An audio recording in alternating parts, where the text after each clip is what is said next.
E aí, pessoal, estamos aqui de volta para dar continuidade ao trabalho. Nós estamos crendo que desta vez vai dar certo. Parece que pela primeira vez vou conseguir montar os slides aqui. Vai ser uma experiência importantíssima, uma experiência gloriosa para nós que vamos estar lidando com parte de estudo bíblico, com questões de apresentação da palavra da melhor maneira possível para você, formação de novos líderes, e nós estamos enfrentando esse desafio de aprender a lidar com as tecnologias para a transmissão de uma melhor qualidade. Estamos à busca de organizar os equipamentos e trazer as ferramentas para o ensino da melhor maneira possível, né? Vamos estar meditando numa palavra que nós temos no nosso coração desde a mocidade. Essa foi uma palavra dada ao Senhor, pelo Espírito Santo, dado ao pastor Milanei Crisóstomo. Eu gravei na minha memória quando em 1985, 86, ele ministrou esta palavra utilizando quadro e giz, né? Quadro e giz. Se fosse nos dias de hoje, o pastor Milanei estaria usando essas tecnologias também, né? Sobre o pecado do crente, eu me lembro que eu fiquei pensativo naquele dia com relação como pode, se o cristão tinha convertido, não era para ele estar vivendo em pecado, mas ele foi considerar algumas coisas conosco. Nesse primeiro slide está mostrando aqui sobre o pecado original. Em Salmo 51, Davi está dizendo: olha, eis que em iniquidade fui formado, e em pecado me concebeu minha mãe. Então, quando eu nasci, eu já nasci em pecado. E a pessoa pensa, então perdeu, né? Nasceu em pecado, e o pecado não entra no céu, uma criancinha vai perder a salvação? Eu me lembro até hoje que lá no grupinho uma irmã falou no meio do culto: não, pastor, a gente já nasce em pecado, então mesmo criança é perdida. Eu disse: não, está escrito na palavra de Deus: deixai vir a mim os pequeninos, porque dos tais é o reino dos céus, né? Então já foi dado às crianças que pertence ao reino dos céus. Aí não acontece que a Bíblia responde o quê? A própria Bíblia, palavra de Deus, responde a própria palavra de Deus. Então a gente não pode pegar um texto isolado e desconsiderar.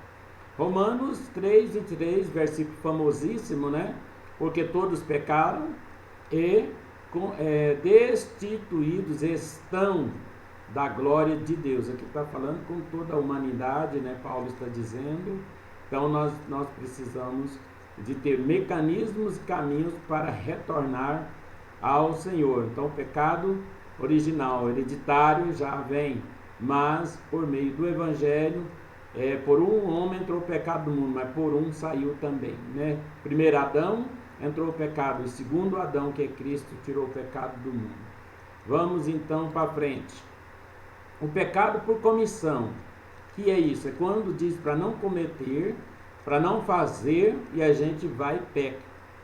Quando o Senhor diz não cometer e a gente comete, está escrito que Romanos 6, vamos pecar porque não estamos debaixo da lei, mas debaixo da graça? De maneira nenhuma, diz Paulo. Então não aproveitar da graça, porque tudo na graça, e viver agora pecando de forma alguma. 1 João 3,4 diz: qualquer que comete pecado também comete iniquidade, porque o pecado é iniquidade. Então, e João continua dizendo que os filhos de Deus não vivem na prática do pecado, mas não podemos dizer que não temos pecado, porque se dissermos que não temos pecado, nós somos mentirosos. Então não há quem não peque.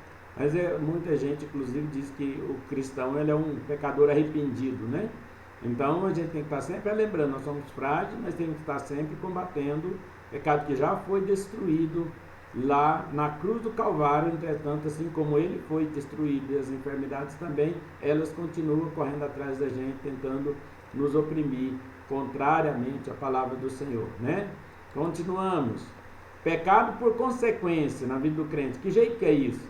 É quando pressionado por uma circunstância, o cristão reage. Então Moisés, por exemplo, naquela questão da vara, do cajado, O Senhor disse em Êxodo, né? Êxodo capítulo, não, Números capítulo 20, verso 7 e 8. Aqui é um exemplo, né? O Senhor falou a Moisés dizendo: toma a vara, ajunta a congregação, tu e Arão, teu irmão, falai a rocha perante os seus olhos. Falai a rocha, e dará sua água, assim lhes tirarás a água da rocha e darás beber a congregação. Que o povo estava reclamando, o povo estava pressionando, e nós não temos água, não temos comida nesse deserto, essa dificuldade toda. Então Moisés tomou a vara diante do Senhor, como lhe tinha ordenado. Moisés e Arão reuniram a congregação diante da rocha. Moisés lhe disse: ouvi agora, rebeldes, porventura tiraremos água desta rocha para vocês? E tal, nervoso, povo rebelde e tal. E aí o que ele fez? Então Moisés levantou a sua mão e feriu a rocha 2 vezes com sua vara. Saiu muita água e bebeu a congregação e os animais. Mas o que aconteceu com isso? Ele, estando nervoso, feriu a rocha. O Senhor tinha falado: falar é a rocha. Então quando a gente está pressionado, nós acabamos o quê? Pecando. Eu me lembro de uma irmã que ela não veio à ceia do Senhor. Isso há 30 anos atrás, 30 e poucos anos atrás, ela não veio à ceia do Senhor. Lá no grupo I. E a irmã Maria, muito fiel, serva de Deus, nordestina, muito fiel, muito firme. E aí ela não veio no outro dia. Quer dizer, nós vamos lá visitar ela, né, para saber, nossa congregação é pouca gente, e nós vamos saber o que foi. De repente ela chegou lá em casa, chegou com a carteirinha de membro e disse: pastor, está aqui devolvendo a carteirinha de membro. Eu quero que o senhor me exclui da igreja aí. Falei: mas que foi, irmã Maria? Ela disse: o senhor sabe que eu construí aquele barraquinho de adobo com muita dificuldade. O senhor sabe que eu trabalho de lavadeira aí na cidade, meu marido é um ébrio, vive bebendo, e com muito sacrifício comprei aquele armário Itatiaia vermelho, né? Usado, e eu com muito sacrifício venho sustentando a casa. Então ontem ele de novo bebeu, não sei o que ele implicou com esse armário, pegou os pratos, começou a quebrar de um a um. Eu saquei de uma faca, uma peixeira e disse: joga, vou descer seu bucho aí, desce mais um prato no chão que eu vou descer seu bucho aqui agora. E ele, bêbado, disse: ah, Maria, mas toda a vida você foi crente, você foi firme, você foi e tal, e coisa. Ela disse: pode jogar o prato, agora eu larguei de ser crente. Joga mais um prato no chão que tu vai morrer agora. Tu vai morrer agora. E eu torci, pastor, para ele jogar o prato no chão, e ele não jogou o prato no chão, eu não pude matá-lo. Mas aí eu já desisti da minha fé, tá aqui meu cartãozinho, você pode declarar na igreja, não sou mais crente não, porque eu aprontei isso. Eu disse para Maria: dobra o joelho aí agora no chão aí, dobra aí o joelho. Dobrou o joelho. Fiz a mão na cabeça dela, fiz a oração: Senhor, perdoa essa mulher, tá certo. Que vai que fosse eu tinha matado o homem. Meu Deus, tem misericórdia de mim, Senhor. Que vem assistindo a vida dessa mulher o tempo todo. Né? Ela perdeu o quê? Por um momento você perde o equilíbrio sobre a pressão, chama pecado por consequência, pecado de consequência. Às vezes você está no trânsito, alguém te fecha, né? Orei e falei: irmã Maria, graças a Deus você não matou o seu marido. Você entendeu? E aí ele vai mudar de atitude, Deus vai salvar ele, Deus vai mudar a vida dele. Vamos ministrar a ceia. E ministrei a ceia para ela: não posso. Falei: pode. Você vai ministrar a ceia, graças a Deus e tudo. Não, Deus deu livramento. Voltou, ficou firme na fé. Firme na fé, que era rapaz, uma mulher crente de verdade mesmo, uma mulher firme na fé. Então a gente tem que tomar, nós conhecemos nossos limites, né? Nós sabemos, é crente, mas uma hora um crente pode aprontar um negócio. Ó, Moisés é o homem mais manso da terra, pois ele ficou nervoso com a pressão tamanha que ele estava sofrendo, e ele fez aquilo. Então nunca esqueci o caso da irmã Maria por causa disso, certo? Às vezes você leva uma fechada no trânsito e acaba falando alguma coisa, pode até pedir perdão, porque precisa pedir perdão e estar sempre buscando quem? O Espírito Santo, para você ter o domínio do Espírito Santo, para você não viver pecando. Porque não vai falar: eu sou esquentado, e realmente se brigar comigo ou falar alguma coisa eu não tolero e tal, e o pau quebra para cima. E aí a pessoa diz: sou cristão, mas quando eu ouvi, pastor, eu já tinha quebrei tudo lá, quando eu vi. Quer dizer que não estava vendo não, na hora que estava fazendo. Precisa ter o quê? O domínio próprio, o domínio do Espírito Santo. Mas o crente tem que estar vigiando, pedindo perdão ao Senhor, para estar aperfeiçoando na fé, né? Então, o pecado do crente. Moisés levantou sua mão, feriu a rocha 2 vezes, com sua vara, saiu muita água, o povo bebeu, e os animais. Então, seguindo aqui, o Senhor disse a Moisés e Arão: porquanto não creste em mim. Ele creu, só que ele estava o quê? Nervoso, para se santificar diante dos filhos de Israel. Por isso não introduzirei esta congregação na terra que lhes tenho dado. Estas são as águas de Meribá, porque os filhos de Israel contenderam com o Senhor e se santificou neles. Então, ali aquele lugar foi mudado de nome, porque o povo contendeu, né? Quarto pecado do crente, pecado por omissão, que é quando a palavra diz que é para fazer e nós não fazemos, né? Está escrito lá que é para fazer e nós não fazemos. Então está lá, aquele pois que sabe fazer o bem e não faz, comete pecado. Tiago 4,17. Você sabe que pode fazer, tem condição de fazer e não faz, está pecando. Ah, que eu não peco porque eu não estou pecando, não estou em pecado, está pecado de omissão. Poderia fazer, poderia desenvolver, poderia aumentar mais as coisas de Deus, seus talentos, tudo mais. Quanto a minha pessoa, longe de mim, pecar contra o Senhor, deixando de interceder por vós, eu vos ensinarei o caminho do bem e da justiça. 1 Samuel 12:23. Se eu deixar de orar pelas pessoas que Deus colocou eu para orar e eu não orar, eu estou pecando. Está aqui, ó. O profeta está dizendo, 1 Samuel 12:23. Quanto a minha pessoa, longe de mim pecar contra o Senhor, deixando de interceder. Então, às vezes é algo que Deus te deu. Deus te deu condição para você ofertar numa obra e falou no seu coração, oferta lá, você não fez, pecou. Pecou pecado de quê? De omissão. Deixou de fazer alguma coisa que o Senhor mandou você fazer. Eu pequei uma vez, que eu vi uma casa e um senhor de idade, dentro de mim veio claramente, conversa com ele a respeito da vida espiritual dele, porque os dias dele é culto. Eu fiquei olhando e falei, aquele vizinho novo, né, que eu tinha chegado naquela cidade, o vizinho novo, assim, novo de vizinho, ele já estava de idade, assim, obeso e tudo, dentro de mim eu olhava para ele, como ele bonzinho, conversava comigo e tudo, né, mas depois eu converso com ele, passados uns dias, eu estou vendo tanto de gente lá, o que foi? Ele havia falecido. Dentro de mim pesou meu espírito, até hoje eu não esqueço, tanto que pesou dentro de mim. Era para mim ter falado do Senhor para ele, da palavra para ele, e eu pequei com o pecado de omissão. Deixei de falar, foi para mim, aquela alma foi entregue para mim, aquele homem era responsabilidade minha, e eu não agi com ele, e ele morreu, e era eu o instrumento de Deus para levar. Então Deus coloca no seu coração para você falar, para você cuidar e você não faz, peca, está pecando. Eu estou falando nessa tarde, nessa noite, sobre o pecado do crente, Olha só, aqui, pois, filho de homem, te constituí por atalaia sobre a casa de Israel, tu, pois, ouvirás a palavra da minha boca. Isso aqui é onde, Ezequiel, né? Engraçado, coloquei uma letra na tinta, né? uma cor diferente, não dá para ler. Ezequiel 33, verso 7. Se eu disser ao ímpio, o ímpio certamente morrerá, e tu não falares para dissuadir ao ímpio do seu caminho, morrerá esse ímpio na sua iniquidade, porém o seu sangue eu requererei da tua mão. Mas se advertires o ímpio do seu caminho, para que ele se converta, e ele não se converter do seu caminho, ele morrerá na sua iniquidade, mas tu livraste a tua alma. Então, diz o Senhor, eu te dou um recado para você falar, e você não vai falar, a culpa será requerida sua. Eu estou dando algo para você fazer, uma mensagem para você dar, e você não vai dar, eu vou requerer o sangue dele da tua mão. Ou seja, nós estamos pecando, né? Mas se tu fizer a minha obra, se tu disser, se tu mandar o recado, se tu falar, e aquele ímpio não se converter e morrer, o problema é dele. Mas de ti eu não vou cobrar. Olha que coisa tremenda. Então tem muita gente em pecado dizendo que não está em pecado. E está, né? Veja bem, a parábola dos talentos. Todo mundo conhece, né? Um homem rico presta a iniciar uma longa viagem. Chamou seus 3 servos e disse que eles seriam os guardiões dos seus bens enquanto estivesse ausente. Após o mestre analisar as habilidades naturais de cada um, ele deu 5 talentos a um servo, 2 a outro, 1 ao terceiro, em seguida partiu para a sua viagem. Mateus 25. Muito bem, então aqui nós entendemos que o Senhor veio habilidades diferentes, capacidades diferentes. Uns produzem 30, outros produzem 60, outros produzem 100. Então, conforme o talento que nós temos, que Deus já deu para nós, Ele dá também as responsabilidades.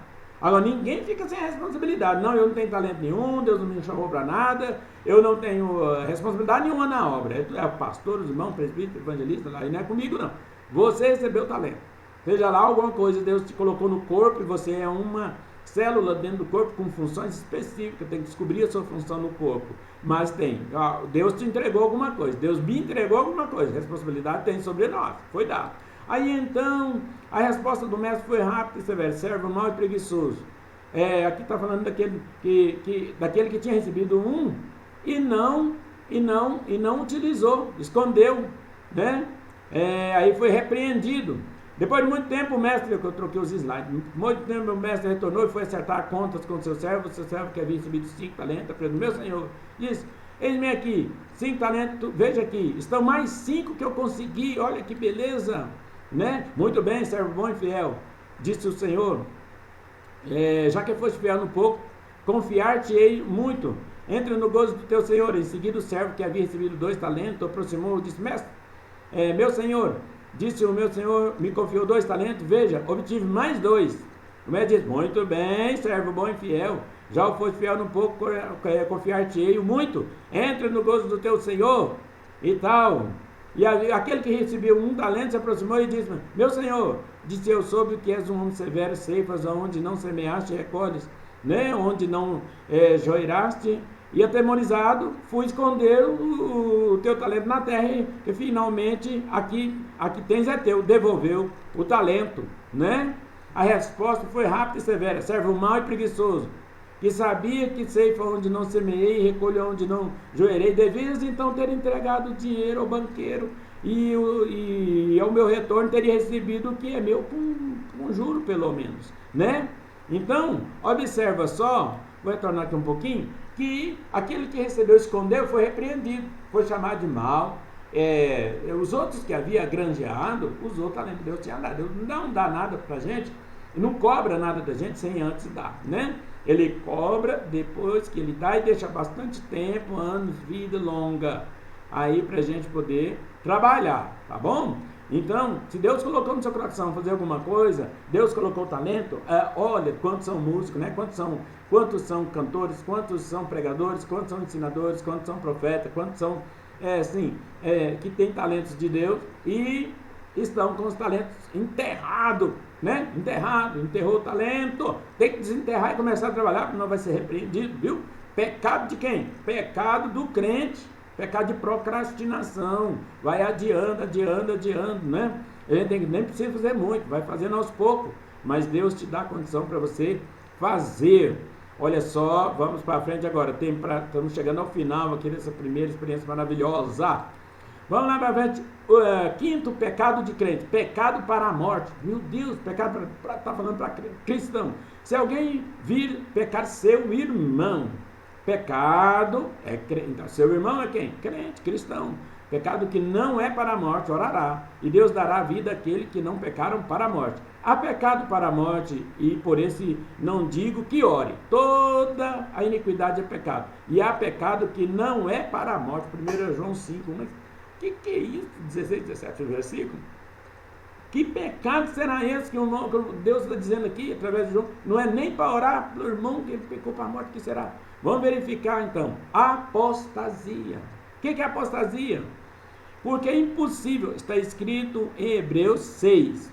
É impossível que os que já uma vez foram iluminados e provaram o dom celestial e se fizeram participando do Espírito Santo, provar a boa palavra de Deus e as virtudes do século vindouro, o poder do século vindouro, aquela pessoa que experimentou, nasceu de novo no Senhor, aquela pessoa que converteu o Senhor, encheu ele do Espírito Santo, teve realmente muita experiência com o Senhor, foi lavado, purificado, só que ele apostatou da fé, conscientemente, deliberadamente, resolveu não mais crer no Senhor e desfazer toda a experiência, desconsiderar toda a experiência espiritual gloriosa, porque ele experimentou, provou o dom celestial, foi usado por Deus, uma vez que foi iluminado e se fizeram participando do Espírito Santo, provaram a boa palavra de Deus e as virtudes do século vindouro. Veja bem, e recaíram, seja outra vez, é impossível que seja outra vez renovado para arrependimento, pois assim quanto a eles, de novo crucificaram o Filho de Deus e o expõem ao vitupério. porque a terra que embebe a chuva, que muitas vezes cai sobre ela, produz erva proveitosa para aqueles a quem é lavrada, recebe as bênçãos de Deus. Hebreus capítulo 6, versículos 6 e 7. Mas vai dizendo, mas a que produz espinho e abrolhos é reprovada, é uma terra como já foi plantada, e aquela terra perdeu todas as suas características e foi produzida agora um outro tipo de ervas daninhas, né, vamos assim dizer, espinhos e abrolhos, é reprovado. Perto está da maldição, o seu fim é ser queimada. Então aquilo ali, aquela lavoura, daquela forma não tem como. Mas de vós, ó amados, esperamos coisas melhores. Então aqui João está dizendo, esperamos coisas, em Hebreus está dizendo, esperamos coisas melhores, as que acompanham a salvação, ainda que assim falamos, né? Veja bem que esse tipo de pecado de apostasia não tem como orar mais por eles. Versículo 31, por esse motivo eu digo a você que todo pecado de blasfêmia serão perdoados aos homens, mas a blasfêmia contra o Espírito Santo não será perdoada. Isso aqui são aquelas mesmas pessoas que apostataram da fé. Todo aquele que disser uma palavra contra o Filho do Homem será perdoado, mas quem falar contra o Espírito Santo não será perdoado, nem nesta, nem na era que há de vir. Mateus capítulo 12, verso 31 e 32. Ele vai dizer, o que é isso? Blasfêmia contra o Espírito Santo. É eu declarar uma coisa que eu tenho certeza que é de Deus, que é o Espírito Santo que fez, eu declarar que é do demônio, que é do diabo. Falando assim, aquilo ali, aquilo é do diabo. Eu destinar algo que eu sei que é de Deus, dizendo que é do diabo. E esse tipo de pecado, aqui está dizendo na Bíblia, que eu não tenho perdão sobre isso daqui, nem neste, nem no futuro. Amém? Muito obrigado. Vamos tomar muito cuidado com relação ao pecado. O cristão peca. Então o cristão tem que estar sempre na palavra, né? Ouvindo a palavra, porque a fé vem, conforme diz o pastor Ribeiro, a fé vem pelo ouvir e ouvir pela palavra de Deus. Pela palavra de Deus. Deus te abençoe, meu amigo, meu irmão, minha irmã. Grandioso Deus, soberano Pai, concede-nos grande bênção e vitória e aprendizado cada dia mais, crescer na tua presença, hoje e sempre, todos os dias, em nome de Jesus. E o grande amor de Deus, nosso Pai, a graça salvadora do Senhor Jesus Cristo e as muitas consolações do Espírito Santo, seja com todo o povo de Deus na face da terra, agora e sempre. Amém. Um abraço, muito obrigado.